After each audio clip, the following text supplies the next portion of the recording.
Hi ಸ್ನೇಹಿತರೆ, exam ಗುರು jobs YouTube ಚಾನಲ್ಗೆ ಎಲ್ರಿಗೂ ಸ್ವಾಗತ. ಈಗಾಗಲೇ ನಾನು 50 ಪ್ರಶ್ನೆಗಳ 5 ವಿಡಿಯೋಗಳನ್ನ ಈಗಾಗಲೇ ಮುಗಿಸಿದ್ದೀನಿ. ಅದರಲ್ಲಿ ಟೋಟಲು 250 ಪ್ರಶ್ನೆಗಳನ್ನು ಮುಗಿಸಿದ್ದೆ. ಈಗ 251ನೇ ಪ್ರಶ್ನೆಯಿಂದ ಶುರು ಮಾಡೋಣ. 251ನೇ ಪ್ರಶ್ನೆ, ಸಂವಿಧಾನದಲ್ಲಿ ಎಷ್ಟು ಬಗೆಯ ತುರ್ತು ಪರಿಸ್ಥಿತಿಗಳಿಗೆ ಅವಕಾಶವಿದೆ? ಉತ್ತರ 3 ಬಗೆಯ ತುರ್ತು ಪರಿಸ್ಥಿತಿಗಳು. ಈ ತುರ್ತು ಪರಿಸ್ಥಿತಿಯನ್ನು ಯಾವ ದೇಶದಿಂದ ಎರವಲು ಪಡ್ಕೊಂಡಿದ್ದೀವಿ ಅಂದರೆ ಜರ್ಮನಿ ದೇಶದ ವೀಮರ್ ಸಂವಿಧಾನದಿಂದ ಎರವಲು ಪಡ್ಕೊಂಡಿದ್ದೀವಿ. ಹಾಗೆಯೇ ಈ ತುರ್ತು ಪರಿಸ್ಥಿತಿಗಳು ಯಾವ ಯಾವ ವಿಧಿಯಲ್ಲಿ ನಾವು ನೋಡ್ಬೋದು ಅಂದರೆ ರಾಷ್ಟ್ರೀಯ ತುರ್ತು ಪರಿಸ್ಥಿತಿ 352ನೇ ವಿಧಿ, ರಾಜ್ಯ ತುರ್ತು ಪರಿಸ್ಥಿತಿ 356ನೇ ವಿಧಿ, ಹಣಕಾಸಿನ ತುರ್ತು ಪರಿಸ್ಥಿತಿ 360ನೇ ವಿಧಿ. ಸ್ನೇಹಿತರೆ, ನಿಮಗೆ ಎಕ್ಸಾಮ್ಗೆ ಯಾವ ಥರ ಕ್ವಶನ್ ಬರ್ಬೋದು ಅಂದರೆ ಕರ್ನಾಟಕದಲ್ಲಿ ಎಷ್ಟು ಬಾರಿ ರಾಜ್ಯ ತುರ್ತು ಪರಿಸ್ಥಿತಿಯನ್ನು ಘೋಷಿಸಲಾಗಿದೆ ಅಂತ ಕೇಳ್ಬೋದು. 6 ಬಾರಿ ರಾಜ್ಯ ತುರ್ತು ಪರಿಸ್ಥಿತಿಯನ್ನು ಘೋಷಣೆ ಮಾಡಿದ್ದಾರೆ. ಹಾಗೆ ಅತಿ ಹೆಚ್ಚು ಬಾರಿ ರಾಜ್ಯ ತುರ್ತು ಪರಿಸ್ಥಿತಿಯನ್ನು ಅನುಭವಿಸಿದ ರಾಜ್ಯ ಯಾವುದಂದರೆ ಉತ್ತರ ಪ್ರದೇಶ. ಅತಿ ಹೆಚ್ಚು ದಿನಗಳ ಕಾಲ ರಾಜ್ಯ ತುರ್ತು ಪರಿಸ್ಥಿತಿಯನ್ನು ಅನುಭವಿಸಿದ ರಾಜ್ಯ ಯಾವುದಂದರೆ ಪಂಜಾಬು. ಮತ್ತು ಪ್ರಥಮ ಬಾರಿಗೆ ರಾಜ್ಯ ತುರ್ತು ಪರಿಸ್ಥಿತಿಗೆ ಒಳಪಟ್ಟ ರಾಜ್ಯ ಯಾವುದಂದರೆ ಪಂಜಾಬ್. ಸ್ನೇಹಿತರೆ, ಈ ತುರ್ತು ಪರಿಸ್ಥಿತಿಗಳನ್ನ ಘೋಷಣೆ ಮಾಡೋದು ಯಾರಂದರೆ ರಾಷ್ಟ್ರಪತಿಗಳು. ಕೇಂದ್ರ ಕ್ಯಾಬಿನೆಟ್ನ ಶಿಫಾರಸಿನ ಮೇರೆಗೆ ಅಂದರೆ ಲಿಖಿತ ಶಿಫಾರಸಿನ ಮೇರೆಗೆ ಘೋಷಣೆ ಮಾಡ್ತಾರೆ. ಮತ್ತು ರದ್ದುಪಡಿಸೋರು ಯಾರಂದರೆ ರಾಷ್ಟ್ರಪತಿಗಳೇ ಆಗಿರ್ತಾರೆ. ಹಾಗೆಯೇ ಹಣಕಾಸಿನ ತುರ್ತು ಪರಿಸ್ಥಿತಿನ ಇದುವರೆಗೂ 1 ಬಾರಿಯೂ ಸಹ ಜಾರಿ ಮಾಡಿಲ್ಲ. ಇದುವರೆಗೂ ರಾಜ್ಯ ತುರ್ತು ಪರಿಸ್ಥಿತಿ ಮಾಡಿದ್ದಾರೆ, ರಾಷ್ಟ್ರೀಯ ತುರ್ತು ಪರಿಸ್ಥಿತಿಯನ್ನು ಮಾಡಿದ್ದಾರೆ, ಹಣಕಾಸಿನ ತುರ್ತು ಪರಿಸ್ಥಿತಿಯನ್ನು ಜಾರಿ ಮಾಡಿಲ್ಲ. 252ನೇ ಪ್ರಶ್ನೆ, ಜರ್ಮನಿಯಲ್ಲಿ ನಾಜಿ ಪಕ್ಷದ ಸ್ಥಾಪಕ ಯಾರು? Adolf Hitler. ಈ ಅಡಾಲ್ಫ್ ಹಿಟ್ಲರ್ ಅವರಿಗೆ ಫ್ಯೂರರ್ ಅಂತ ಬಿರುದಿತ್ತು. ಇವರು ಕಟ್ಟಿದಂಥ ಒಂದು ಸೈನ್ಯ ಯಾವುದಂದರೆ ಕಂದು ಅಂಗಿ ಅಥವಾ ಬ್ರೌನ್ ಶರ್ಟ್. ಮತ್ತು ಇಟಲಿಯಲ್ಲಿ ಮುಸೋಲಿನಿಯವರು ಸರ್ವಾಧಿಕಾರಿಯಾಗಿರ್ತಾರೆ. ಅವರು ಸ್ಥಾಪಿಸಿದಂಥ ಪಕ್ಷ ಯಾವುದಂದರೆ ಫ್ಯಾಸಿಸ್ಟ್ ಪಕ್ಷ. ಅವರ ಸೈನ್ಯಕ್ಕಿದ್ದಂಥ ಹೆಸರು ಯಾವುದಂದರೆ ಬ್ಲ್ಯಾಕ್ ಶರ್ಟ್ ಅಥವಾ ಕಪ್ಪು ಅಂಗಿ. 253ನೇ ಪ್ರಶ್ನೆ, ಭಾರತ ಸಂವಿಧಾನದ ಕರಡು ಸಮಿತಿಯ ಅಧ್ಯಕ್ಷರು ಯಾರಾಗಿದ್ದರು? Doctor BR Ambedkar. BR Ambedkar ಕರಡು ಸಮಿತಿ ಅಧ್ಯಕ್ಷರಾಗಿರ್ತಾರೆ. ಮತ್ತು ರಚನಾ ಸಮಿತಿ ಅಧ್ಯಕ್ಷರು ಯಾರಂದರೆ ಬಾಬು ರಾಜೇಂದ್ರ ಪ್ರಸಾದ್. ಈ ರಚನಾ ಸಭೆ ಮೊದಲ ಸಭೆ ಯಾವಾಗ ಜರುಗಿತು ಅಂದರೆ 1946 ಡಿಸೆಂಬರ್ 9ರಂದು ಜರುಗುತ್ತೆ. ಈ ಮೊದಲ ಸಭೆಯ ಅಧ್ಯಕ್ಷರು ಯಾರಾಗಿದ್ದರು ಅಥವಾ ತಾತ್ಕಾಲಿಕ ಅಧ್ಯಕ್ಷರು ಯಾರಾಗಿದ್ದರು ಅಂದರೆ ಸಚ್ಚಿದಾನಂದ ಜಿನ್ನಾ. ಈ ರಚನಾ ಸಭೆಯ 2ನೇ ಸಭೆ ಯಾವಾಗ ನಡೆಯುತ್ತೆ ಅಂದರೆ 1946 ಡಿಸೆಂಬರ್ 11ರಂದು ಈ ರಚನಾ ಸಭೆಯ 2ನೇ ಸಭೆ ನಡೆಯುತ್ತೆ. ಇಲ್ಲಿ ಶಾಶ್ವತ ಅಧ್ಯಕ್ಷರಾಗಿ ಆಯ್ಕೆಯಾದವರು ಅಥವಾ ಶಾಶ್ವತ ಅಧ್ಯಕ್ಷರಾದವರು ಯಾರಂದರೆ ಬಾಬು ರಾಜೇಂದ್ರ ಪ್ರಸಾದ್ರವರು. 254ನೇ ಪ್ರಶ್ನೆ, ಸೌರವ್ಯೂಹದಲ್ಲಿರುವ ಅತ್ಯಂತ ದೊಡ್ಡ ಗ್ರಹ ಯಾವುದು? ಗುರುಗ್ರಹ. ಸ್ನೇಹಿತರೆ, ಸೌರಮಂಡಲದಲ್ಲಿ ಒಟ್ಟು 8 ಗ್ರಹಗಳನ್ನ ನಾವು ಕಾಣಬಹುದು. ಅದರಲ್ಲಿ ಸೂರ್ಯನಿಗೆ ಅತಿ ಸಮೀಪದ ಹಾಗೂ ಸೌರಮಂಡಲದ ಅತಿ ಚಿಕ್ಕ ಗ್ರಹ ಯಾವುದಂದರೆ ಬುಧ ಗ್ರಹ ಆಗಿರುತ್ತೆ. ಹಾಗೆಯೇ ಉಪಗ್ರಹಗಳೇ ಇಲ್ಲದ ಗ್ರಹಗಳು ಯಾವುದಂತ ಕೇಳಿದರೆ ಬುಧ ಮತ್ತು ಶುಕ್ರ ಗ್ರಹಗಳಿಗೆ ಉಪಗ್ರಹಗಳೇ ಇಲ್ಲ. ಮತ್ತು ಸೌರಮಂಡಲದ 5ನೇ ದೊಡ್ಡ ಗ್ರಹ ಯಾವುದಂದರೆ ಭೂಮಿ. ಹಾಗೆ ಭೂಮಿಯ ಏಕೈಕ ನೈಸರ್ಗಿಕ ಉಪಗ್ರಹ ಯಾವುದಂದರೆ ಚಂದ್ರ ಆಗಿರುತ್ತೆ. ಸೂರ್ಯನಿಗೆ ಅತಿ ದೂರದ ಗ್ರಹ ಯಾವುದಂದರೆ ನೆಪ್ಚೂನು. ಅತಿ ಹೆಚ್ಚು ಉಪಗ್ರಹಗಳನ್ನು ಹೊಂದಿರುವ ಗ್ರಹ ಯಾವುದಂದರೆ ಶನಿ. ಇದರ ಜೊತೆಗೆ ಸೌರಮಂಡಲದ ಅತಿ ಸುಂದರವಾದ ಗ್ರಹ ಯಾವುದಂದರೆ ಶನಿ ಆಗಿರುತ್ತೆ. 255ನೇ ಪ್ರಶ್ನೆ, ಭೂಮಿಯಲ್ಲಿನ ಅತ್ಯಂತ ಚಿಕ್ಕ ಖಂಡ ಯಾವುದು? Answer Australia. ಇದರ ಜೊತೆಗೆ ಕಗ್ಗತ್ತಲೆಯ ಖಂಡ ಯಾವುದಂದರೆ ಆಫ್ರಿಕಾ. ಪಕ್ಷಿಗಳ ಖಂಡ ಯಾವುದಂದರೆ ದಕ್ಷಿಣ ಅಮೆರಿಕ. ಪ್ರಪಂಚದ ಹೃದಯ ಭಾಗ ಎಂದು ಕರೆಸಿಕೊಳ್ಳುವ ಖಂಡ ಯಾವುದಂದರೆ ಯುರೋಪ್ ಖಂಡ. ಭೂಮಿಯಲ್ಲಿನ ಅತ್ಯಂತ ದೊಡ್ಡ ಖಂಡ ಯಾವುದಂದರೆ ಏಷ್ಯಾ ಖಂಡ. 2ನೇ ಅತಿ ದೊಡ್ಡ ಖಂಡ ಆಫ್ರಿಕಾ ಖಂಡ. ಜನವಸತಿಗಳೇ ಇಲ್ಲದ ವಿಜ್ಞಾನಿಗಳ ಖಂಡ ಶ್ವೇತ ಖಂಡ ಎಂದು ಕರೆಸಿಕೊಳ್ಳುವ ಖಂಡ ಯಾವುದಂದರೆ ಅಂಟಾರ್ಟಿಕಾ ಖಂಡ. 256ನೇ ಪ್ರಶ್ನೆ, ಕಾಮನ್ವೆಲ್ತ್ನ ಒಟ್ಟು ಸದಸ್ಯ ರಾಷ್ಟ್ರಗಳ ಸಂಖ್ಯೆ ಎಷ್ಟು? 56 ದೇಶಗಳು. ಟೋಗೋ ದೇಶವನ್ನು ಕಾಮನ್ವೆಲ್ತ್ನ 56ನೇ ದೇಶ ಅಂತ ಕರೀತಾರೆ. ಹಾಗೆಯೇ ವಿಶ್ವಸಂಸ್ಥೆಯ ಒಟ್ಟು ಸದಸ್ಯ ರಾಷ್ಟ್ರಗಳ ಸಂಖ್ಯೆ ಎಷ್ಟಂದರೆ 193 ದೇಶಗಳು. ಹಾಗೆಯೇ ಬ್ರಿಕ್ಸ್ನ ಒಟ್ಟು ಸದಸ್ಯ ರಾಷ್ಟ್ರಗಳು 5. NAM ನ್ಯಾನ್ ಅಲೈನ್ ಮೂವ್ಮೆಂಟ್ನ ಒಟ್ಟು ಸದಸ್ಯ ರಾಷ್ಟ್ರಗಳು 120. ವಿಶ್ವಸಂಸ್ಥೆಯ ಭದ್ರತಾ ಮಂಡಳಿಯಲ್ಲಿ ಒಟ್ಟು ಸದಸ್ಯ ರಾಷ್ಟ್ರಗಳು ಎಷ್ಟಿದ್ದಾರೆ ಅಂದರೆ 15 ದೇಶಗಳು. ವಿಶ್ವಸಂಸ್ಥೆಯ ಭದ್ರತಾ ಮಂಡಳಿಯಲ್ಲಿ ಒಟ್ಟು ಎಷ್ಟು ಕಾಯಂ ಸದಸ್ಯ ರಾಷ್ಟ್ರಗಳಿದ್ದಾವೆ ಅಂದರೆ 5 ರಾಷ್ಟ್ರಗಳು.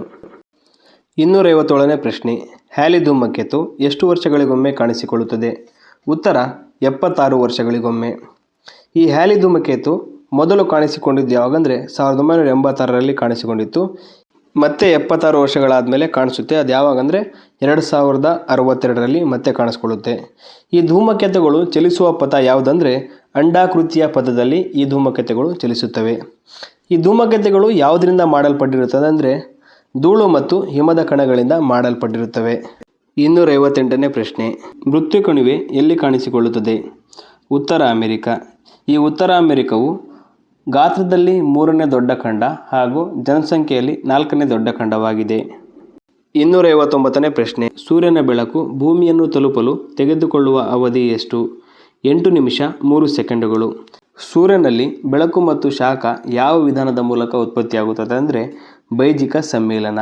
ಈ ಬೈಜಿಕ ಸಮ್ಮಿಲನ ಅಂದ್ರೇನಿಲ್ಲ, ಹೈಡ್ರೋಜನ್ ಮತ್ತು ಹೀಲಿಯಂ ಎರಡೂ ರಾಸಾಯನಿಕ ಕ್ರಿಯೆಯಲ್ಲಿ ಪಾಲ್ಗೊಂಡು ಅವು ಶಾಖ ಮತ್ತು ಬೆಳಕನ್ನು ಉತ್ಪತ್ತಿ ಮಾಡುತ್ತದೆ. ಇದನ್ನು ನಾವು ಬೈಜಿಕ ಸಮ್ಮಿಲನ ಅಂತ ಕರಿತೀವಿ. ಹಾಗೆಯೇ ನಿಮಗೆ ಕನ್ಫ್ಯೂಷನ್ ಆಗೋದು ಇನ್ನೊಂದೇನೆಂದರೆ ಬೈಜಿಕ ವಿದಳನ ಅಂದರೆ ಬೈಜಿಕ ವಿದಳನ ನಾವು ಅಣುಬಾಂಬ್ಗಳಲ್ಲಿ ಕಾಣಬಹುದು. ನಿಮಗೆ ಎಕ್ಸಾಮಲ್ಲಿ ಕೇಳ್ಬೋದು, ಅಣುಬಾಂಬ್ಗಳು ಯಾವ ವಿಧಾನದ ಮೂಲಕ ಸ್ಫೋಟಗೊಳ್ಳುತ್ತದೆ ಅಂದರೆ ಬೈಜಿಕ ವಿದಳನದ ಮೂಲಕ.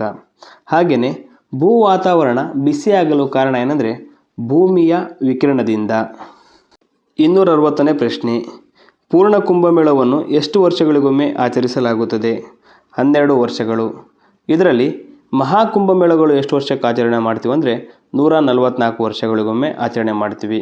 ಮತ್ತು ಅರ್ಧ ಕುಂಭಮೇಳ ಎಷ್ಟು ವರ್ಷಕ್ಕೊಮ್ಮೆ ಆಚರಣೆ ಮಾಡ್ತೀವಿ ಅಂದರೆ 6 ವರ್ಷಕ್ಕೊಮ್ಮೆ.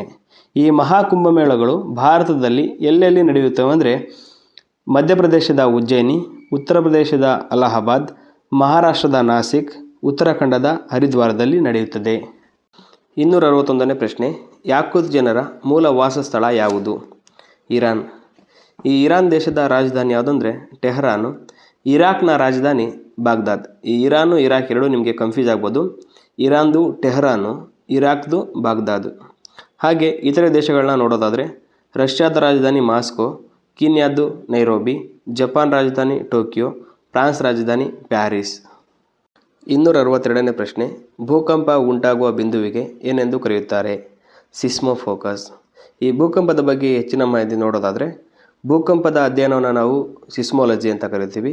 ಭೂಕಂಪವನ್ನು ಅಳೆಯುವ ಉಪಕರಣ ಯಾವುದಂದರೆ ಸಿಸ್ಮೋಗ್ರಾಫು. ಭೂಕಂಪದ ತೀವ್ರತೆಯನ್ನು ಅಳೆಯುವ ಉಪಕರಣ ರಿಕ್ಟರ್ ಮಾನ. ಇಲ್ಲಿ ಕನ್ಫ್ಯೂಸ್ ಆಗಬಾರ್ದು, ಭೂಕಂಪದ ತೀವ್ರತೆ ಅಂದರೆ ರಿಕ್ಟರ್ ಮಾನ, ಭೂಕಂಪವನ್ನು ಅಳೆಯುವ ಉಪಕರಣ ಯಾವುದಂದರೆ ಸಿಸ್ಮೋಗ್ರಾಫ್. 263ನೇ ಪ್ರಶ್ನೆ, ಹತ್ತಿ ಬೆಳೆಗೆ ಸೂಕ್ತವಾದ ಮಣ್ಣು ಯಾವುದು? ಕಪ್ಪು ಮಣ್ಣು. ಈ ಕಪ್ಪು ಮಣ್ಣನ್ನು ರೆಗೋರ್ ಮಣ್ಣು ಅಥವಾ ರೇವಾ ಮಣ್ಣು ಅಂತಲೂ ಕರಿತೀವಿ. ಕರ್ನಾಟಕದಲ್ಲಿ ಹೆಚ್ಚು ಕಪ್ಪು ಮಣ್ಣು ಯಾವ ಜಿಲ್ಲೆಯಲ್ಲಿದೆ ಅಂದರೆ ವಿಜಯಪುರ. ಭಾರತದಲ್ಲಿ ಅತಿ ಹೆಚ್ಚು ಕಪ್ಪು ಮಣ್ಣು ಯಾವ ರಾಜ್ಯದಲ್ಲಿ ಕಂಡುಬರುತ್ತೆ ಅಂದರೆ ಮಹಾರಾಷ್ಟ್ರದಲ್ಲಿ. ಜಾಗತಿಕ ಮಟ್ಟದಲ್ಲಿ ಕಪ್ಪು ಮಣ್ಣಿಗೆ ಏನೆಂದು ಕರೆಯುತ್ತಾರೆ ಅಂತ ಕೇಳಿದರೆ ಚೆರ್ನೋಜೆಮ್ ಅಂತ ಕರೀತಾರೆ. 264ನೇ ಪ್ರಶ್ನೆ, ಹತ್ತಿಯ ಎಳೆಯನ್ನು ಹತ್ತಿ ಗಿಡದ ಯಾವ ಭಾಗದಿಂದ ಪಡೆಯಲಾಗುತ್ತದೆ? ಉತ್ತರ ಹಣ್ಣು. ಈ ಪ್ರಶ್ನೆಗೆ ಉತ್ತರ ಹಳ್ಳಿ ವಿದ್ಯಾರ್ಥಿಗಳಿಗೆ ಬೇಗ ಅರ್ಥ ಆಗುತ್ತೆ. ಯಾಕಂದರೆ ಹಳ್ಳಿಯಲ್ಲಿ ಅವರೆಲ್ಲ ಹತ್ತಿ ಬೆಳೀತಾರೆ ಮತ್ತು ಹತ್ತಿನ ನೋಡಿರ್ತಾರೆ. ಹಾಗಾಗಿ ಅವರಿಗೆ ಇದಕ್ಕೆ ಆನ್ಸರ್ ಗೊತ್ತಿರುತ್ತೆ. ಹತ್ತಿಯ ಎಳೆಯನ್ನು ನಾವು ಹತ್ತಿ ಗಿಡದಲ್ಲಿರುವಂಥ ಕಾಯಿ ಅಥವಾ ಹಣ್ಣಿಂದ ಪಡ್ಕೋತೀವಿ. ಅದೇ ರೀತಿ ಲವಂಗನ ಯಾವುದರಿಂದ ಪಡ್ಕೋತೀವಿ ಅಂದರೆ ಲವಂಗ ಗಿಡದ ಹೂವಿನ ಮೊಗ್ಗಿಂದ ಪಡ್ಕೋತೀವಿ. 265ನೇ ಪ್ರಶ್ನೆ, ಸಿಂಧು ನದಿಯು ಯಾವ ಯಾವ ದೇಶಗಳಲ್ಲಿ ಹರಿಯುತ್ತದೆ? ಉತ್ತರ ಭಾರತ, ಪಾಕಿಸ್ತಾನ, ಚೀನಾ ದೇಶಗಳಲ್ಲಿ ಹರಿಯುತ್ತದೆ. ಅದೇ ರೀತಿ ಭಾರತದ ಯಾವ ಯಾವ ರಾಜ್ಯಗಳಲ್ಲಿ ಹರಿಯುತ್ತೆ ಅಂದರೆ ಪಂಜಾಬು, ಹಿಮಾಚಲ ಪ್ರದೇಶ, ರಾಜಸ್ಥಾನ. 266ನೇ ಪ್ರಶ್ನೆ, ಭಾರತದಲ್ಲಿ ಭೂ ಆವೃತ ರಾಜ್ಯಗಳ ಸಂಖ್ಯೆ ಎಷ್ಟು? 19 ರಾಜ್ಯಗಳು. ಮತ್ತು ಭಾರತದಲ್ಲಿ ಕರಾವಳಿ ತೀರವನ್ನು ಹೊಂದಿರುವ ರಾಜ್ಯಗಳು ಎಷ್ಟಂದರೆ 9 ರಾಜ್ಯಗಳು ಕರಾವಳಿ ತೀರವನ್ನು ಹೊಂದಿದೆ. ಅದರಲ್ಲಿ ಅತಿ ಹೆಚ್ಚು ಉದ್ದದ ಕರಾವಳಿ ತೀರವನ್ನು ಹೊಂದಿರುವ ರಾಜ್ಯ ಗುಜರಾತು, 1600 ಕಿಲೋಮೀಟರ್. ಅತಿ ಕಡಿಮೆ ಕರಾವಳಿ ತೀರವನ್ನು ಹೊಂದಿರುವ ರಾಜ್ಯ ಗೋವಾ, 160 ಕಿಲೋಮೀಟರ್ ಅಥವಾ 99 ಮೈಲಿ ಅಂತ ಕರಿತೀವಿ. ಹಾಗೆಯೇ ನಮ್ಮ ಕರ್ನಾಟಕದ ಕರಾವಳಿ ತೀರ ಉದ್ದ ಎಷ್ಟಂದರೆ 320 ಕಿಲೋಮೀಟರ್. ಯಾವ ಯಾವ ಜಿಲ್ಲೆಗಳು ಕರಾವಳಿ ತೀರವನ್ನು ಹೊಂದಿದೆ ನಮ್ಮ ಕರ್ನಾಟಕದಲ್ಲಿ ಅಂದರೆ ದಕ್ಷಿಣ ಕನ್ನಡ, ಉತ್ತರ ಕನ್ನಡ, ಉಡುಪಿ. 267ನೇ ಪ್ರಶ್ನೆ, ಕರ್ನಾಟಕದಲ್ಲಿ ಗರಿಷ್ಠ ಉಷ್ಣಾಂಶ ದಾಖಲಾದ ಜಿಲ್ಲೆ ಯಾವುದು? ರಾಯಚೂರು ಜಿಲ್ಲೆ. ಎಷ್ಟು ಡಿಗ್ರಿ ಸೆಲ್ಸಿಯಸ್ ಅಂದರೆ 45.6 ಡಿಗ್ರಿ ಸೆಲ್ಸಿಯಸ್ ಉಷ್ಣಾಂಶ ದಾಖಲಾಗಿತ್ತು. ಅದೇ ರೀತಿ ಭಾರತದಲ್ಲಿ ಅತಿ ಹೆಚ್ಚು ಉಷ್ಣಾಂಶ ದಾಖಲಾದ ಸ್ಥಳ ಯಾವುದಂದರೆ ರಾಜಸ್ಥಾನದ ಗಂಗಾನಗರ, 52 ಡಿಗ್ರಿ ಸೆಲ್ಸಿಯಸ್. ಮತ್ತು ಪ್ರಪಂಚದಲ್ಲಿ ಗರಿಷ್ಠ ಉಷ್ಣಾಂಶ ದಾಖಲಾದ ದೇಶ ಯಾವುದಂದರೆ ಲಿಬಿಯಾ ದೇಶ. ಲಿಬಿಯಾ ದೇಶದಲ್ಲಿ ಎಲ್ಲಿ ಅಂದರೆ ಅಲ್ ಅಜಿಜಿಯಾದಲ್ಲಿ ದಾಖಲಾಗಿತ್ತು. ಎಷ್ಟಂದರೆ 58 ಡಿಗ್ರಿ ಸೆಲ್ಸಿಯಸ್ ಉಷ್ಣಾಂಶ ದಾಖಲಾಗಿತ್ತು. 268ನೇ ಪ್ರಶ್ನೆ, ಪ್ರಪಂಚದಲ್ಲಿ ಅತಿ ಹೆಚ್ಚು ಬೆಳ್ಳಿ ಉತ್ಪಾದಿಸುವ ದೇಶ ಯಾವುದು? ಮೆಕ್ಸಿಕೋ. ಸ್ನೇಹಿತರೆ, ನಿಮಗೆ ಎಕ್ಸಾಮಲ್ಲಿ ಈ ಉತ್ಪಾದನೆ ಮೇಲೆ ಒಂದು ಕ್ವಶನ್ ಇದ್ದೇ ಇರುತ್ತೆ, ಹಾಗಾಗಿ ಇದನ್ನು ಸ್ವಲ್ಪ ಗಮನವಿಟ್ಟು ಕೇಳಿ. ಅತಿ ಹೆಚ್ಚು ಬಂಗಾರ ಉತ್ಪಾದಿಸುವ ದೇಶ ಚೀನಾ. ಅತಿ ಹೆಚ್ಚು ಯುರೇನಿಯಂ ಉತ್ಪಾದಿಸುವ ದೇಶ ಕಜಕಿಸ್ತಾನ್. ಅತಿ ಹೆಚ್ಚು ಫಾಸ್ಫೇಟ್ ಉತ್ಪಾದಿಸುವ ದೇಶ ಚೀನಾ. ಅತಿ ಹೆಚ್ಚು ಅಲ್ಯೂಮಿನಿಯಂ ಉತ್ಪಾದಿಸುವ ದೇಶ ಚೀನಾ. 269ನೇ ಪ್ರಶ್ನೆ, ಹರಪ್ಪ ನಗರ ಯಾವ ದೇಶದಲ್ಲಿದೆ? ಪಾಕಿಸ್ತಾನ. ಈ ಹರಪ್ಪ ನಗರವನ್ನು ಸಂಶೋಧನೆ ಮಾಡಿದವರು ಯಾರಂದರೆ ದಯಾರಾಮ್ ಸಾಹನಿ 1921. ಈ ಹರಪ್ಪ ನಗರ ಯಾವ ನದಿಯ ದಡದಲ್ಲಿದೆ, ದಂಡೆಯ ಮೇಲಿದೆ ಅಂತ ನಿಮಗೆ ಕೇಳ್ಬೋದು. ರಾವಿ ನದಿಯ ಎಡದಂಡೆಯ ಮೇಲೆ ಈ ಹರಪ್ಪ ನಗರವನ್ನು ನಾವು ಕಾಣ್ಬೋದು. 270ನೇ ಪ್ರಶ್ನೆ, ಮೊಹೆಂಜೊದಾರೋ ನಗರವನ್ನು ಪತ್ತೆ ಹಚ್ಚಿದವರು ಯಾರು? ರಖಲ್ದಾಸ್ ಬ್ಯಾನರ್ಜಿ ಅಥವಾ RD ಬ್ಯಾನರ್ಜಿ 1922ರಲ್ಲಿ ಪತ್ತೆ ಹಚ್ತಾರೆ.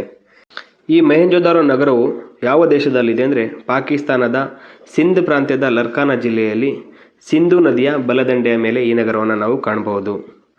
ಈ ಮೊಹೆಂಜೊದಾರೋ ಎಂದರೆ ಸಿಂಧ್ ಭಾಷೆಯಲ್ಲಿ ಮಡಿದವರ ದಿಬ್ಬ ಅಥವಾ ಇಂಗ್ಲಿಷ್ನಲ್ಲಿ ಮೌಂಡ್ ಆಫ್ ಡೆಡ್ ಎಂಬ ಅರ್ಥವನ್ನು ಕೊಡುತ್ತದೆ. ಸಿಂಧೂ ನಾಗರಿಕತೆಯಲ್ಲಿ ಅತಿ ಹೆಚ್ಚು ಜನಸಂಖ್ಯೆಯನ್ನು ಹೊಂದಿರುವ ನಗರ ಯಾವುದಂದರೆ ಮೊಹೆಂಜೊದಾರೋ ನಗರ.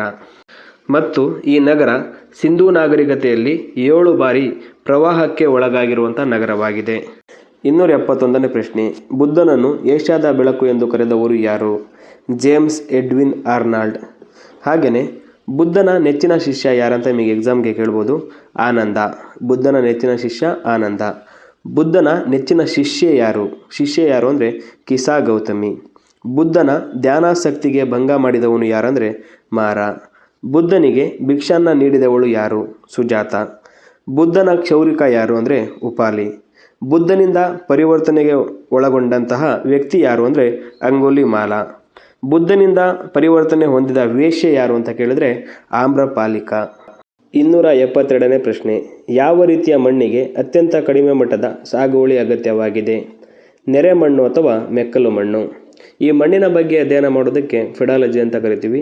ಮಣ್ಣಿನಲ್ಲಿ ಕಂಡುಬರುವಂತಹ ರಾಸಾಯನಿಕ ಅಂಶ ಯಾವುದಂದರೆ ಹ್ಯೂಮಸ್. ಎಕ್ಸಾಮ್ಗೆ ಈ ರೀತಿ ಕ್ವಶನ್ನು ಕೇಳ್ಬೋದು. ಅತಿ ಹೆಚ್ಚು ನೀರನ್ನು ಹಿಡಿದಿಟ್ಟುಕೊಳ್ಳುವ ಸಾಮರ್ಥ್ಯ ಹೊಂದಿರುವ ಮಣ್ಣು ಯಾವುದು ಅಂದರೆ ಕಪ್ಪು ಮಣ್ಣು.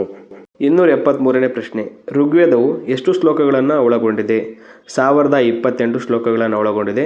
ಜೊತೆಗೆ 10 ಮಂಡಲಗಳನ್ನು ಒಳಗೊಂಡಿದೆ. ಈ ಕ್ವಶನ್ನು ಎಕ್ಸಾಮಲ್ಲಿ ತುಂಬ ಸತಿ ಕೇಳಿದ್ದಾರೆ, ಇದನ್ನು ಸ್ವಲ್ಪ ನೆನ್ಪಿಟ್ಕೊಳ್ಳಿ. ಜೊತೆಗೆ ಋಗ್ವೇದದ ಬಗ್ಗೆ ಹೆಚ್ಚಿನ ಮಾಹಿತಿ ನೋಡೋದಾದರೆ ಋಗ್ವೇದದಲ್ಲಿ ಗಾಯತ್ರಿ ಮಂತ್ರಕ್ಕೆ ಅವಕಾಶ ನೀಡಲಾಗಿದ್ದು, ಈ ಗಾಯತ್ರಿ ಮಂತ್ರವನ್ನು ರಚಿಸಿದವರು ಯಾರಂದರೆ ವಿಶ್ವಾಮಿತ್ರ. ಹಾಗೆಯೇ ಈ ಋಗ್ವೇದದ 7ನೇ ಮಂಡಲದಲ್ಲಿ ದಶರಾಜರ ಯುದ್ಧದ ಬಗ್ಗೆ ವರ್ಣನೆ ಇದೆ. ಮತ್ತು 9ನೇ ಮಂಡಲದಲ್ಲಿ ದೈವಿಕ ದೇವತೆಯಾದ ಸೋಮನಿಗೆ ಅರ್ಪಿತವಾಗಿದೆ. ಹಾಗೆಯೇ 10ನೇ ಮಂಡಲದ ಪುರುಷ ಸೂಕ್ತ ಭಾಗದಲ್ಲಿ ವರ್ಣ ವ್ಯವಸ್ಥೆಯ ಬಗ್ಗೆ ಉಲ್ಲೇಖವಿದೆ. ಈ ಕ್ವಶನ್ ನಿಮಗೆ ಎಕ್ಸಾಮ್ ಕೇಳ್ಬೋದು. ವರ್ಣ ವ್ಯವಸ್ಥೆಯ ಬಗ್ಗೆ ಯಾವ ಮಂಡಲದಲ್ಲಿ ಕಾಣಬಹುದು ಅಂದರೆ ಋಗ್ವೇದದ 10ನೇ ಮಂಡಲದಲ್ಲಿ. 274ನೇ ಪ್ರಶ್ನೆ, ಭಾರತದಲ್ಲಿ ಮೊದಲ ಬಾರಿಗೆ ಚಿನ್ನದ ನಾಣ್ಯಗಳನ್ನು ಅಚ್ಚು ಹಾಕಿದವರು ಯಾರು? ಇಂಡೋ ಗ್ರೀಕರು. ಈ ಗ್ರೀಕರಿಂದ ನಮಗಾದ ಉಪಯೋಗ ಏನಂದರೆ ಇವರಿಂದ ನಾವು ಗಾಂಧಾರ ಕಲೆಯನ್ನು ಕಲಿತೀವಿ. ಎಕ್ಸಾಮಲ್ಲಿ ಕ್ವಶನ್ ಕೇಳ್ಬೋದು. ಗಾಂಧಾರ ಕಲೆಯನ್ನು ನಾವು ಯಾರಿಂದ ಕಲ್ತಿದ್ದೀವಿ ಅಂದರೆ ಗ್ರೀಕರಿಂದ ಕಲಿತಿದ್ದೀವಿ. ಇದರ ಜೊತೆಗೆ ಭಾರತದ ಮೇಲೆ ದಾಳಿ ಮಾಡಿದ ಗ್ರೀಕ್ ಮಹಾಶಯ ಯಾರಂದರೆ ಅಲೆಕ್ಸಾಂಡರ್. ಈ ಅಲೆಕ್ಸಾಂಡರ್ ಮತ್ತು ಫೋರಸ್ ನಡುವೆ ಕ್ರಿಸ್ತಪೂರ್ವ 326ರಲ್ಲಿ ಹೈಡಾಸ್ಪಸ್ ಕದನ ಅಥವಾ ಜೀಲಂ ನದಿ ಕಾಳಗ ಯುದ್ಧ ನಡೆಯುತ್ತದೆ. 275 ಇಂಡಿಯಾ ದೇಶದ ಜನರನ್ನು ಸಚ್ಚರಿತ್ರರು ಆದರೆ ಶೀಘ್ರಕೋಪಿಗಳು ಎಂದು ವಿವರಿಸಿದವರು ಯಾರು? ಪಾಹಿಯಾನ್. ಈ ಪಾಹಿಯಾನ್ ಗುಪ್ತರ 2ನೇ ಚಂದ್ರಗುಪ್ತನ ಆಸ್ಥಾನಕ್ಕೆ ಭೇಟಿ ನೀಡಿದರು. ಇವರು ಭಾರತಕ್ಕೆ ಭೇಟಿ ನೀಡಿದ ಪ್ರಥಮ ಚೀನಿ ಯಾತ್ರಿಕರಾಗಿದ್ದಾರೆ. ಇವರ ಕೃತಿ ಯಾವುದಂದರೆ ಗೋ ಕೋಕಿ. ಎಲ್ರಿಗೂ ಕನ್ಫ್ಯೂಸ್ ಆಗೋದು ಯಾವುದಂದರೆ ಪಾಹಿಯಾನ್ ಯಾರು ಮತ್ತು ಯುಹೆನ್ ಸ್ಟ್ಯಾಂಗ್ ಯಾರು ಅಂತ ಕನ್ಫ್ಯೂಸ್ ಆಗುತ್ತೆ. ಪಾಹಿಯಾನು ಚಂದ್ರಗುಪ್ತನ ಆಸ್ಥಾನಕ್ಕೆ ಭೇಟಿ ನೀಡುತ್ತಾರೆ. ಆದರೆ ಯುಹೆನ್ ಸ್ಟ್ಯಾಂಗು ಹರ್ಷವರ್ಧನ, ಇಮ್ಮಡಿ ಪುಲಕೇಶಿ, 1ನೇ ನರಸಿಂಹವರ್ಮನ ಆಸ್ಥಾನಕ್ಕೆ ಭೇಟಿ ನೀಡುತ್ತಾರೆ. ಈ ಯುಹೆನ್ ಸ್ಟ್ಯಾಂಗ್ರವರ ಕೃತಿ ಯಾವುದಂದರೆ ಪುಸ್ತಕ ಯಾವುದಂದರೆ ಸಿ ಯುಕಿ. 276ನೇ ಪ್ರಶ್ನೆ, ಭಾರತದಲ್ಲಿ ಮೊದಲ ಬಾರಿಗೆ ಚಿನ್ನದ ನಾಣ್ಯಗಳನ್ನು ಜಾರಿಗೆ ತಂದವರು ಯಾರು? ಕುಶಾನರು. ಈ ಕುಶಾನರ ರಾಜಧಾನಿ ಪುರುಷಪುರ ಅಥವಾ ಪೇಶಾವರ ಇಂದಿನ ಪಾಕಿಸ್ತಾನದಲ್ಲಿದೆ. ಈ ಕುಶಾನರ ಸಂಸ್ಥಾಪಕ 1ನೇ ಕುಜಲ ಕಡ್ಫಿಸಸ್. ಕುಶಾನರ ಪ್ರಸಿದ್ಧ ದೊರೆ ಕಾನಿಷ್ಕ. 277ನೇ ಪ್ರಶ್ನೆ, ಕರ್ನಾಟಕದ ಪ್ರಥಮ ಸಂಸ್ಕೃತ ಶಾಸನ ಯಾವುದು? ತಾಳಗುಂದ ಶಾಸನ. ಈ ತಾಳಗುಂದ ಶಾಸನ ಯಾರಿಗೆ ಸಂಬಂಧಿಸಿದೆ ಅಂದರೆ ಕಾಕುತ್ಸ ವರ್ಮನಿಗೆ ಸಂಬಂಧಿಸಿದೆ. ಈ ತಾಳಗುಂದ ಶಾಸನವನ್ನು ರಚಿಸಿದವರು ಯಾರಂತ ಕೇಳ್ಬೋದು ಎಕ್ಸಾಮ್ಗೆ, ಕುಬ್ಜ ಕವಿ. ಈ ಕುಬ್ಜ ಕವಿಯನ್ನು ಕರ್ನಾಟಕದ ಪ್ರಥಮ ಸಂಸ್ಕೃತ ಕವಿ ಅಂತ ಕರಿತೀವಿ. ತಾಳಗುಂದ ಶಾಸನದಲ್ಲಿ ಕಾಕುತ್ಸ ವರ್ಮನಿಗೆ ಕುರಿತು ಏನೆಂದು ಹೇಳಿದ್ದಾರೆ ಅಂದರೆ ಕದಂಬ ಕುಟುಂಬ ಕುಲಭೂಷಣ ಅಂತ ವರ್ಣಿಸಲಾಗಿದೆ. 278ನೇ ಪ್ರಶ್ನೆ, ಗಾಂಧಾರ ಕಲೆಯ ಪ್ರಮುಖ ಪೋಷಕರು ಯಾರು? ಶಕರು ಮತ್ತು ಕುಶಾನರು. ಈ ಶಕರು ಮತ್ತು ಕುಶಾನರನ್ನು ಗಾಂಧಾರ ಕಲೆಯ ಪೋಷಕರು ಅಂತ ಕರಿತೀವಿ. ಆದರೆ ಭಾರತದಲ್ಲಿ ಗಾಂಧಾರ ಕಲೆಯನ್ನು ಪರಿಚಯಿಸಿದವನು ಅಥವಾ ಜಾರಿಗೆ ತಂದವರು ಯಾರಂದರೆ ಕಾನಿಷ್ಕ. ಈ ಗಾಂಧಾರ ಕಲೆ ಇಂಡೋ ಗ್ರೀಕ್ ಶೈಲಿಯ ಮಿಶ್ರಣವಾಗಿದೆ. ಮತ್ತು ಗಾಂಧಾರ ಕಲೆಯ ಪ್ರಸಿದ್ಧ ಶಿಲ್ಪಿ ಯಾರಂದರೆ ಎಜಿಶಿಲಾ. 279ನೇ ಪ್ರಶ್ನೆ, ಸಂವಿಧಾನದ ಎಷ್ಟನೇ ವಿಧಿಯಲ್ಲಿ ಜಂಟಿ ಅಧಿವೇಶನದ ಬಗ್ಗೆ ಉಲ್ಲೇಖಿಸಲಾಗಿದೆ? 108ನೇ ವಿಧಿ. ರಾಷ್ಟ್ರಪತಿಯವರು ಈ ಜಂಟಿ ಅಧಿವೇಶನವನ್ನು ಕರೀತಾರೆ. ಈ ಜಂಟಿ ಅಧಿವೇಶನದ ಅಧ್ಯಕ್ಷತೆಯನ್ನು ವಹಿಸುವವರು ಲೋಕಸಭಾ ಸ್ಪೀಕರ್. ಇದುವರೆಗೂ 3 ಬಾರಿ ಜಂಟಿ ಅಧಿವೇಶನವನ್ನು ಕರೆಯಲಾಗಿದೆ. 1 ವರದಕ್ಷಿಣೆ ನಿಷೇಧ ಕಾಯ್ದೆ 1961ರಲ್ಲಿ, 2 ಬ್ಯಾಂಕಿಂಗ್ ಸೇವಾ ಕಾಯ್ದೆ 1978, 3 ಕೋಟಾ ಕಾಯ್ದೆ 2002. 280ನೇ ಪ್ರಶ್ನೆ, ರಾಜ್ಯಸಭೆಯನ್ನು ಮೊದಲು ಏನೆಂದು ಕರೆಯಲಾಗುತ್ತಿತ್ತು? ರಾಜ್ಯಗಳ ಕೌನ್ಸಿಲ್ ಅಥವಾ ಕೌನ್ಸಿಲ್ ಆಫ್ ಸ್ಟೇಟ್ಸ್. ಈ ರಾಜ್ಯಸಭೆಯು ಸಂಸತ್ತಿನ ಮೇಲ್ಮನೆಯಾಗಿದೆ. ಈ ರಾಜ್ಯಸಭೆಯಲ್ಲಿ ಗರಿಷ್ಠ ಸದಸ್ಯರ ಸಂಖ್ಯೆ 250, ಪ್ರಸ್ತುತ ಸದಸ್ಯರ ಸಂಖ್ಯೆ 245. ರಾಜ್ಯಸಭೆಗೆ ಚುನಾಯಿತರಾಗುವ ಸದಸ್ಯರು ಎಷ್ಟಂದರೆ 238 ಜನ ಚುನಾಯಿತರಾಗ್ತಾರೆ. ಜೊತೆಗೆ 12 ಜನ ನಾಮಕರಣ ಆಗ್ತಾರೆ. ಈ 12 ಜನ ನಾಮಕರಣ ಮತ್ತು 238 ಜನ ಚುನಾಯಿತರು ಸೇರಿ ಒಟ್ಟು 250 ಜನ ರಾಜ್ಯಸಭೆಯಲ್ಲಿ ಸದಸ್ಯರು ಇರಬೇಕಾಗುತ್ತೆ. 281ನೇ ಪ್ರಶ್ನೆ, ಸಂವಿಧಾನದ ಯಾವ ಅನುಚ್ಛೇದದಲ್ಲಿ ಅಸ್ಪೃಶ್ಯತೆ ನಿರ್ಮೂಲನೆ ಬಗ್ಗೆ ಉಲ್ಲೇಖಿಸಲಾಗಿದೆ? 17ನೇ ವಿಧಿ ಅಥವಾ 17ನೇ ಅನುಚ್ಛೇದ. ಸಂವಿಧಾನದ ಇತರೆ ವಿಧಿಗಳನ್ನ ನೋಡೋದಾದರೆ 14ನೇ ವಿಧಿ ಕಾನೂನಿನ ಮುಂದೆ ಎಲ್ಲರೂ ಸಮಾನರು ಅಂತ ಹೇಳುತ್ತೆ. 15ನೇ ವಿಧಿ ಜಾತಿ ಧರ್ಮ ಲಿಂಗ ಆಧಾರದ ಮೇಲೆ ತಾರತಮ್ಯ ಮಾಡುವಂತಿಲ್ಲ ಅಂತ ಹೇಳುತ್ತೆ. 17ನೇ ವಿಧಿ ಅಸ್ಪೃಶ್ಯತೆ ನಿವಾರಣೆ ಬಗ್ಗೆ ಹೇಳುತ್ತೆ. 18ನೇ ವಿಧಿ ಬಿರುದುಗಳ ರದ್ದತಿಯ ಬಗ್ಗೆ ಹೇಳುತ್ತದೆ. 282ನೇ ಪ್ರಶ್ನೆ, ಡೆಸಿಬಲ್ ಡ್ಯಾಶ್ರ ಘಟಕವಾಗಿದೆ? ಧ್ವನಿಯ ತೀವ್ರತೆ. ಶಬ್ದದ ವೇಗವು ವಸ್ತುವಿನ ತಾಪಮಾನ, ತೇವಾಂಶ, ಆರ್ದ್ರತೆ ಹೆಚ್ಚಾದಂತೆ ಹೆಚ್ಚಾಗುತ್ತದೆ. ಆದರೆ ಒತ್ತಡಕ್ಕೂ ಶಬ್ದದ ವೇಗಕ್ಕೂ ಯಾವುದೇ ಸಂಬಂಧವಿಲ್ಲ. ಇನ್ನು ಹೆಚ್ಚಿನ ಮಾಹಿತಿ ನೋಡೋದಾದರೆ ಶಬ್ದದ ಪ್ರತಿಧ್ವನಿ ಉಂಟಾಗಲು ಎಷ್ಟು ಮೀಟರ್ ಅಂತರ ಇರಬೇಕಂದ್ರೆ 16.6 ಮೀಟರ್ ಕನಿಷ್ಠ ದೂರ ಇರಬೇಕು. ಮತ್ತು ಶಬ್ದದ ಅಲೆಗಳ ಆವೃತ್ತಿ ಅಥವಾ ಫ್ರೀಕ್ವೆನ್ಸಿಯನ್ನು ಅಳೆಯುವಿಕೆ ಯಾವುದರಲ್ಲಿ ಅಳಿತಾರೆ ಅಂದರೆ ಹರ್ಟ್ಸ್ಗಳಲ್ಲಿ ಅಳಿತಾರೆ. ಅದೇ ರೀತಿ ಶಬ್ದದ ವೇಗ ಗಾಳಿಯಲ್ಲಿ ಎಷ್ಟು ಮೀಟರ್ ಪರ್ ಸೆಕೆಂಡ್ ಇರುತ್ತೆ ಅಂದರೆ 331 ಮೀಟರ್ ಪರ್ ಸೆಕೆಂಡ್ ಇರುತ್ತದೆ. ಅದೇ ನೀರಿನಲ್ಲಿ 1450 ಮೀಟರ್ ಪರ್ ಸೆಕೆಂಡ್ ಇರುತ್ತದೆ. 283ನೇ ಪ್ರಶ್ನೆ, ಸೌರಕೋಶಗಳು ಡ್ಯಾಶ್ ತತ್ವದ ಮೇಲೆ ಕಾರ್ಯನಿರ್ವಹಿಸುತ್ತವೆ? ದ್ಯುತಿವಿದ್ಯುಜ್ಜನಕ ಪರಿಣಾಮ. 284ನೇ ಪ್ರಶ್ನೆ, ದೇಹದ ಜೀವಕೋಶಗಳ ಸಂಖ್ಯೆಯನ್ನು ಎಣಿಸಲು ಬಳಸುವ ಉಪಕರಣ ಯಾವುದು? ಸೈಟೋಮೀಟರ್. ಅದೇ ರೀತಿ ದ್ರವಗಳ ಸಾಂದ್ರತೆಯನ್ನು ಅಳೆಯಲು ಹೈಡ್ರೋಮೀಟರನ್ನು ಬಳಸ್ತಾರೆ. ವಾತಾವರಣದ ಆರ್ದ್ರತೆಯನ್ನು ಅಳೆಯಲು ಹೈಗ್ರೋಮೀಟರನ್ನು ಬಳಸಲಾಗುತ್ತದೆ. ದೇಹದ ಆಂತರಿಕ ಅಂಗಗಳನ್ನು ಪರೀಕ್ಷಿಸಲು ಎಂಡೋಸ್ಕೋಪನ್ನು ಬಳಸಲಾಗುತ್ತದೆ. 285ನೇ ಪ್ರಶ್ನೆ, ರಾಷ್ಟ್ರಪತಿಯವರ ಕ್ಷಮಾದಾನದ ಬಗ್ಗೆ ತಿಳಿಸುವ ವಿಧಿ ಯಾವುದು? 72ನೇ ವಿಧಿ. ಅದೇ ರೀತಿ 71ನೇ ವಿಧಿ, ರಾಷ್ಟ್ರಪತಿ ಮತ್ತು ಉಪರಾಷ್ಟ್ರಪತಿ ಚುನಾವಣಾ ವಿವಾದವನ್ನು ಸುಪ್ರೀಂ ಕೋರ್ಟ್ ಬಗೆಹರಿಸುತ್ತದೆ ಅಂತ ಹೇಳುತ್ತೆ. ಮತ್ತು 111ನೇ ವಿಧಿ, ರಾಷ್ಟ್ರಪತಿಗಳ ವಿಟೋ ಅಧಿಕಾರದ ಬಗ್ಗೆ ತಿಳಿಸುತ್ತದೆ. 123ನೇ ವಿಧಿ, ಪಾರ್ಲಿಮೆಂಟ್ನ 2 ಸದನಗಳು ಅಧಿವೇಶನದಲ್ಲಿ ಇಲ್ಲದೇ ಇದ್ದಾಗ ರಾಷ್ಟ್ರಪತಿಗಳು ಸುಗ್ರೀವಾಜ್ಞೆಯನ್ನು ಹೊರಡಿಸುವುದರ ಬಗ್ಗೆ ತಿಳಿಸುತ್ತದೆ. ಮತ್ತು 361ನೇ ವಿಧಿ, ರಾಷ್ಟ್ರಪತಿ ಮತ್ತು ರಾಜ್ಯಪಾಲರಿಗೆ ವಿಶೇಷ ರಕ್ಷಣೆಯ ಅಧಿಕಾರವನ್ನು ನೀಡಲಾಗಿದೆ.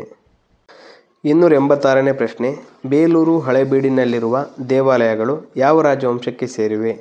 ಹೊಯ್ಸಳ ರಾಜವಂಶ. ಈ ಹೊಯ್ಸಳರ ಕಾಲದ ಶೈಕ್ಷಣಿಕ ಕಲಿಕಾ ಶಾಲೆಗಳನ್ನು ಘಟಿಕಾಲಯ ಅಂತ ಕರೀತಿದ್ರು. ಅದೇ ರೀತಿ ತಮಿಳುನಾಡಿನಲ್ಲಿ ಹೊಯ್ಸಳರ ಶಕ್ತಿ ಕೇಂದ್ರ ಯಾವುದಂದರೆ ಕಣ್ಣೂರು ಕುಪ್ಪಂ. 287ನೇ ಪ್ರಶ್ನೆ, ಭೂದಾನ ಚಳುವಳಿ ಯಾರಿಂದ ಪ್ರಾರಂಭವಾಯಿತು? ವಿನೋಬಾ ಭಾವೆ. ಈ ವಿನೋಬಾ ಭಾವೆಯವರು 1951ರಲ್ಲಿ ಪೋಚಂಪಲ್ಲಿ ಎಂಬ ಹಳ್ಳಿಯಲ್ಲಿ ಈ ಭೂದಾನ ಚಳುವಳಿಯನ್ನು ಪ್ರಾರಂಭಿಸ್ತಾರೆ. ಈ ಭೂದಾನ ಚಳುವಳಿ ಪ್ರಸ್ತುತ ತೆಲಂಗಾಣ ರಾಜ್ಯದ ಭುವನಗಿರಿ ಜಿಲ್ಲೆಯಲ್ಲಿದೆ. 288ನೇ ಪ್ರಶ್ನೆ, 4ನೇ ಆಂಗ್ಲೋ ಮೈಸೂರು ಯುದ್ಧದ ಸಮಯದಲ್ಲಿ ಭಾರತದ ಗವರ್ನರ್ ಜನರಲ್ ಆಗಿದ್ದವರು ಯಾರು? Lord Dalhousie. ಈ ಲಾರ್ಡ್ ಡಾಲೌಸಿ ಅವರು ದತ್ತು ಮಕ್ಕಳಿಗೆ ಹಕ್ಕಿಲ್ಲ ಎಂಬ ನೀತಿಯನ್ನು ಜಾರಿಗೆ ತರ್ತಾರೆ. ಇದರ ಜೊತೆಗೆ 1856ರಲ್ಲಿ ವಿಧವಾ ವಿವಾಹ ಕಾಯ್ದೆಯನ್ನು ಜಾರಿಗೆ ತರ್ತಾರೆ ಮತ್ತು ಈತನನ್ನು ಭಾರತದ ಸಾರಿಗೆ ಸಂಪರ್ಕಗಳ ಪಿತಾಮಹ ಅಂತಾನೂ ಕರಿತೀವಿ. ಮತ್ತು ಇವರು 1852ರಲ್ಲಿ ಭಾರತದಲ್ಲಿ ಪ್ರಥಮ ಬಾರಿಗೆ ಟೆಲಿಗ್ರಾಫ್ ಅಥವಾ ತಂತಿ ವ್ಯವಸ್ಥೆಯನ್ನು ಜಾರಿಗೆ ತಂದರು. 289ನೇ ಪ್ರಶ್ನೆ, ಒಬ್ಬ ದೇವರು, ಒಂದು ಧರ್ಮ, ಒಂದೇ ಜಾತಿ ಎಂಬ ಹೇಳಿಕೆಯನ್ನು ನೀಡಿದವರು ಯಾರು? ಶ್ರೀ ನಾರಾಯಣ ಗುರು. ಇವರು ಸ್ಥಾಪಿಸಿದಂಥ ಸಂಸ್ಥೆ ಯಾವುದಂದರೆ ಶ್ರೀ ನಾರಾಯಣ ಧರ್ಮ ಪರಿಪಾಲನಾ ಯೋಗಂ. 290ನೇ ಪ್ರಶ್ನೆ, ದುಂಡು ಮೇಜಿನ ಸಮ್ಮೇಳನಗಳು ನಡೆದ ಸ್ಥಳ ಯಾವುದು? ಲಂಡನ್ನ ಜೇಮ್ಸ್ ಅರಮನೆ. ಈ ಎಲ್ಲ ದುಂಡು ಮೇಜಿನ ಸಮ್ಮೇಳನಕ್ಕೆ ಅಧ್ಯಕ್ಷರಾಗಿದ್ದವರು ರಾಮ್ಸೆ ಮ್ಯಾಕ್ಡೊನಾಲ್ಡ್. ಇವರು ಇಂಗ್ಲೆಂಡಿನ ಆಗಿನ ಪ್ರಧಾನಮಂತ್ರಿಗಳಾಗಿದ್ದರು. ಮತ್ತು ಈ ಎರಡನೇ ದುಂಡು ಮೇಜಿನ ಸಮ್ಮೇಳನ ನಡೆಯುವ ಸಂದರ್ಭದಲ್ಲಿ ಭಾರತದ ವೈಸ್ರಾಯ್ ಆಗಿದ್ದವರು ಲಾರ್ಡ್ ವೆಲ್ಲಿಂಗ್ಟನ್. 3 ದುಂಡು ಮೇಜಿನ ಸಮ್ಮೇಳನದಲ್ಲಿ ಭಾಗವಹಿಸಿದ ವ್ಯಕ್ತಿಗಳು ಯಾರೆಂದರೆ ಡಾಕ್ಟರ್ BR ಅಂಬೇಡ್ಕರ್, ಮಿರ್ಜಾ ಇಸ್ಮಾಯಿಲ್, ಮಹಮ್ಮದ್ ಅಲಿ ಜಿನ್ನಾ. ದುಂಡು ಮೇಜಿನ ಸಮ್ಮೇಳನದಲ್ಲಿ ಭಾಗವಹಿಸಿದ ಉರ್ದು ಕವಿ ಯಾರೆಂದರೆ ಮಹಮ್ಮದ್ ಇಕ್ಬಾಲ್. ಹಾಗೆಯೇ ಈ ದುಂಡು ಮೇಜಿನ ಸಮ್ಮೇಳನದಲ್ಲಿ ಕಾರ್ಮಿಕ ಪ್ರತಿನಿಧಿಯಾಗಿ ಭಾಗವಹಿಸಿದವರು ಯಾರಂತ ಕೇಳ್ತಾರೆ, VV ಗಿರಿ. 291ನೇ ಪ್ರಶ್ನೆ, ಸ್ವರಾಜ್ಯ ನನ್ನ ಜನ್ಮಸಿದ್ಧ ಹಕ್ಕು, ಅದನ್ನು ನಾನು ಪಡೆದೇ ತೀರುತ್ತೇನೆ ಎಂದು ಘೋಷಿಸಿದವರು ಯಾರು? ಬಾಲ ಗಂಗಾಧರನಾಥ ತಿಲಕ್. ಹಾಗೆಯೇ ನನಗೆ ನಿಮ್ಮ ರಕ್ತ ಕೊಡಿ, ನಿಮಗೆ ನಾನು ಸ್ವತಂತ್ರ ಕೊಡುತ್ತೇನೆ ಎಂದು ಹೇಳಿದವರು ಸುಭಾಷ್ ಚಂದ್ರ ಬೋಸ್. 292ನೇ ಪ್ರಶ್ನೆ, ಪಶ್ಚಿಮ ಭಾರತದಲ್ಲಿ ಚಾಳುಕ್ಯರ ಉತ್ತರಾಧಿಕಾರಿಯಾದ ರಾಜವಂಶ ಯಾವುದು? ರಾಷ್ಟ್ರಕೂಟರು. ಈ ರಾಷ್ಟ್ರಕೂಟರ ಸ್ಥಾಪಕ ದಂತಿದುರ್ಗ. ಇವರ ರಾಜಧಾನಿ ಮಾನ್ಯಕೇಟ ಅಥವಾ ಮಳಕೇಡ. ಈ ರಾಷ್ಟ್ರಕೂಟರ ಲಾಂಛನ ಗರುಡ. ರಾಷ್ಟ್ರಕೂಟರನ್ನು ಕನ್ನಡದ ಮೂಲದವರೆಂದು ಹೇಳಿದವರು ಡಾಕ್ಟರ್ AS ಅಲ್ತೇಕರ್. 293ನೇ ಪ್ರಶ್ನೆ, ತಾಮ್ರದ ಅದಿರನ್ನು ಗಣಿಗಾರಿಕೆ ಮಾಡುವ ಸಿಂಗ್ಭೂಮ್ ಯಾವ ರಾಜ್ಯದಲ್ಲಿದೆ? ಜಾರ್ಖಂಡ್. ಪ್ರಪಂಚದಲ್ಲಿ ಮೊಟ್ಟಮೊದಲ ಬಾರಿಗೆ ಸೈಪ್ರೆಸ್ನ ಎಂಬ ಪ್ರದೇಶದಲ್ಲಿ ತಾಮ್ರವನ್ನು ಪತ್ತೆ ಹಚ್ಚಲಾಯಿತು. ಆದ್ದರಿಂದ ಈ ತಾಮ್ರಕ್ಕೆ ಸೈಪ್ರೆಸ್ನ ಲೋಹ ಅಂತ ಕರಿತೀವಿ. ಭಾರತದಲ್ಲಿ ತಾಮ್ರ ಅತಿ ಹೆಚ್ಚು ಉತ್ಪಾದಿಸುವ ರಾಜ್ಯಗಳೆಂದರೆ ಜಾರ್ಖಂಡ್, ರಾಜಸ್ಥಾನ್, ಮಧ್ಯಪ್ರದೇಶ. ಭಾರತದ ಅತ್ಯಂತ ಪ್ರಾಚೀನ ತಾಮ್ರದ ಗಣಿ ಯಾವುದಂದರೆ ರಾಜಸ್ಥಾನದ ಖೇತ್ರಿ. ಚಿತ್ರದುರ್ಗ ಜಿಲ್ಲೆಯ ಇಂಗಳದಾಳ್ನಲ್ಲಿ ತಾಮ್ರ ಹೆಚ್ಚಾಗಿ ದೊರೆಯುವುದರಿಂದ ಇಂಗಳದಾಳನ್ನು ಕರ್ನಾಟಕದ ಖೇತ್ರಿ ಅಂತ ಕರಿತೀವಿ. 294ನೇ ಪ್ರಶ್ನೆ, ಸಿಂಧೂ ಕಣಿವೆ ನಾಗರಿಕತೆಯ ಮಹಾಸ್ನಾನದ ಸ್ಥಳ ಎಲ್ಲಿ ಕಂಡುಬರುತ್ತದೆ? ಮೊಹೆಂಜೊದಾರೋ. ಈ ಮೊಹೆಂಜೊದಾರೋ ಸ್ಥಳದ ಉತ್ಖನನದ ಸಂದರ್ಭದಲ್ಲಿ ನೃತ್ಯದ ಹುಡುಗಿ ಅಥವಾ ಡ್ಯಾನ್ಸಿಂಗ್ ಗರ್ಲ್ ಪ್ರತಿಮೆ, ಕಂಚಿನ ಪ್ರತಿಮೆ ದೊರೆತಿದೆ. 295ನೇ ಪ್ರಶ್ನೆ, ತಂದೆಯಿಂದ ಬಹುದ್ದೂರ್ ಎಂಬ ಬಿರುದನ್ನು ಪಡೆದ ಮೊಘಲ್ ಅರಸ ಯಾರು? ಔರಂಗಜೇಬ್. ಔರಂಗಜೇಬ್ರವರ ಇತರೆ ಬಿರುದುಗಳೆಂದರೆ ಜಿಂದಾಪೀರ್ ಅಂದರೆ ಜೀವಂತ ಸಂತ, ಅಲಂಗೀರ್, ಬಾದ್ಶಾ ಇವು ಇವರ ಬಿರುದುಗಳಾಗಿದ್ದವು. ಮಧ್ಯಯುಗದಲ್ಲಿ 2 ಬಾರಿ ಪಟ್ಟಾಭಿಷೇಕ ಮಾಡಿಸಿಕೊಂಡ ಏಕೈಕ ಸಾಮ್ರಾಟ ಅಂದರೆ ಅದು ಔರಂಗಜೇಬ ಆಗಿದ್ದರು. ಈ ಔರಂಗಜೇಬ್ರವರ ಆಳ್ವಿಕೆಯನ್ನು ಭಾರತದ ಚರಿತ್ರೆಯಲ್ಲಿ ಇಸ್ಲಾಮಿಕ್ ಯುಗ ಅಂತ ಕರೀತಾರೆ. 296ನೇ ಪ್ರಶ್ನೆ, ಕೃಷ್ಣದೇವರಾಯನ ಆಸ್ಥಾನಕ್ಕೆ ಭೇಟಿ ನೀಡಿದ ಭಕ್ತಿ ಪಂಥದ ಸುಧಾರಕ ಯಾರು? ಚೈತನ್ಯ ಮಹಾಪ್ರಭುಗಳು.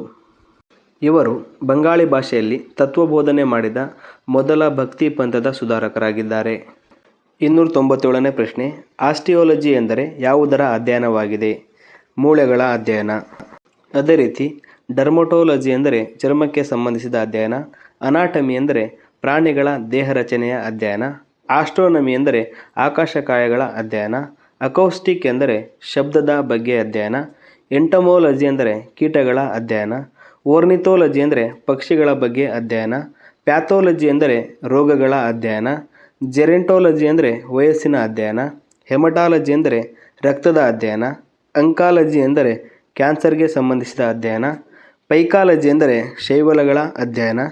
ಅಂಥೋಲಜಿ ಅಥವಾ ಫ್ಲೋರಿಕಲ್ಚರ್ ಎಂದರೆ ಹೂವುಗಳ ಅಧ್ಯಯನ. ಮೈಕಾಲಜಿ ಎಂದರೆ ಶಿಲೀಂಧ್ರಗಳ ಅಧ್ಯಯನ. ಫೋಮೋಲಜಿ ಎಂದರೆ ಹಣ್ಣುಗಳ ಅಧ್ಯಯನ. 298ನೇ ಪ್ರಶ್ನೆ, ಸಿಂಧೂ ನಾಗರಿಕತೆಯ ಬಂದರು ಪಟ್ಟಣ ಯಾವುದು? ಲೋಥಾಲ್. ಹಾಗೆಯೇ ಪ್ರಪಂಚದ ಮೊದಲ ಬಂದರು ಯಾವುದು ಅಂದ್ರೂ ಲೋಥಾಲ್ ಆನ್ಸರ್ ಆಗಿರುತ್ತೆ. ಈ ಲೋಥಾಲ್ ನಗರವನ್ನು ಹರಪ್ಪ ನಾಗರಿಕತೆಯ ಮ್ಯಾಂಚೆಸ್ಟರ್ ಅಂತ ಕರೀತಾರೆ. ಲೋಥಾಲ್ ನಗರವನ್ನು ಸಂಶೋಧಿಸಿದವರು SR ರಾವ್ 1957ರಲ್ಲಿ. ಪ್ರಸ್ತುತ ಈ ಲೋಥಾಲ್ ಗುಜರಾತ್ ರಾಜ್ಯದ ಕ್ಯಾಂಬೆ ತೀರದ ಭೋಗವ ನದಿ ದಂಡೆಯ ಮೇಲಿದೆ. 299ನೇ ಪ್ರಶ್ನೆ, ಅರಾವಳಿ ಶ್ರೇಣಿಯ ಅತಿ ಎತ್ತರದ ಶಿಖರ ಯಾವುದು? ಗುರು ಶಿಖರ. ಅರಾವಳಿ ಶ್ರೇಣಿಯು ರಾಜಸ್ಥಾನ, ಹರಿಯಾಣ, ದೆಹಲಿ, ಗುಜರಾತ್ ರಾಜ್ಯಗಳಲ್ಲಿ ಹರಡಿಕೊಂಡಿದೆ. ರಾಜಸ್ಥಾನದ ಅರಾವಳಿ ಪರ್ವತಗಳು ಭಾರತದ ಅತಿ ಪ್ರಾಚೀನ ಮತ್ತು ಹಳೆಯ ವೃದ್ಧ ಪರ್ವತಗಳಾಗಿವೆ. 300ನೇ ಪ್ರಶ್ನೆ, ಅಬ್ದುಲ್ ಕಲಾಂ ರವರು ಭಾರತದ ಎಷ್ಟನೇ ರಾಷ್ಟ್ರಪತಿಗಳಾಗಿದ್ದರು? 11ನೇ ರಾಷ್ಟ್ರಪತಿ. ಇವರ ಪ್ರಮುಖ ಪುಸ್ತಕಗಳೆಂದರೆ wings of fire, ignited minds, turning point. ಸ್ನೇಹಿತರೆ, ಇವಿಷ್ಟು ಇವತ್ತಿನ 50 ಪ್ರಶ್ನೆಗಳು. ಈ ಹಿಂದಿನ 5 ವಿಡಿಯೋಗಳ ವೀಕ್ಷಣೆ ಬೇಕಿದ್ದರೆ ಈ ವಿಡಿಯೋದ ಡಿಸ್ಕ್ರಿಪ್ಷನ್ ಬಾಕ್ಸ್ನಲ್ಲಿ ಲಿಂಕ್ ಹಾಕಿರ್ತೀನಿ, ಒಂದ್ಸತಿ ಚೆಕ್ ಮಾಡಿ. ಈ ವಿಡಿಯೋ ಇಷ್ಟ ಆಗಿದರೆ ಲೈಕ್ ಮಾಡಿ, ಶೇರ್ ಮಾಡಿ, ಕಾಮೆಂಟ್ ಮಾಡಿ, ಹಾಗೆಯೇ ಸಬ್ಸ್ಕ್ರೈಬ್ ಮಾಡ್ಕೊಳ್ಳಿ.